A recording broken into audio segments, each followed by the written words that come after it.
నేనంట హిందువుని కాదట, క్రిస్టియన్ అని ఒకడు, ముస్లిం అని ఒకడు.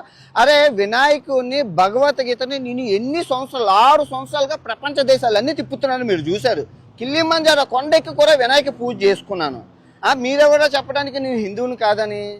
నేను జస్ట్ నెల రోజులు అయింది మహాభారతాన్ని ఉపవాసం ఒంటు పూటతో 60 రోజులు చెప్పాను. రేపు రామాయణం చెప్తాను. రామాయణం అయిపోయాక భాగవతం చెప్తాను. అది నా ఇష్టం. నేను హిందూ ధర్మంలో పుట్టాను. మీరెవరు చెప్పడానికి?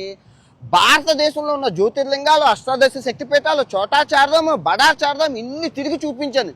ఏ యూట్యూబర్ చూపించారు? నేను హిందువుని కాబట్టి చూపించాను.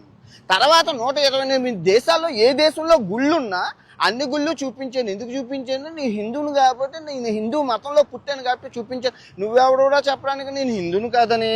దానితో ఇప్పుడు యాంటీ నేషన్ గోళ.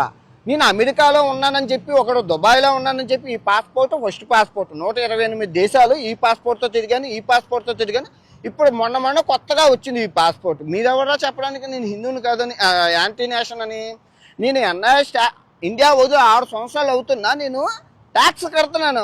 మేసం మెలేసి చెప్తున్నాను. ట్యాక్స్ ఎందుకు కట్టాల్సిన పనే లేదు. అయినా ట్యాక్స్ ఎందుకు కడుతున్నానంటే భారతదేశం బాగుండాలని, అభివృద్ధి సాధించాలని.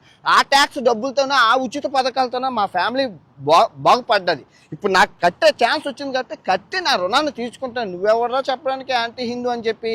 మళ్ళీ చెప్తున్నాను, ఉల్లిపాయలకి టమాటాల కోసం ఎవడైతే ఈ వీడియోలు చేస్తున్నాడో, మార్క్ మై వర్డ్స్, కర్మ ఇస్ మై బెస్ట్ ఫ్రెండ్. వచ్చి సర్వనాశనం చేసిన రోజు నేను గుర్తొస్తాను. నాకేం పోలేదు.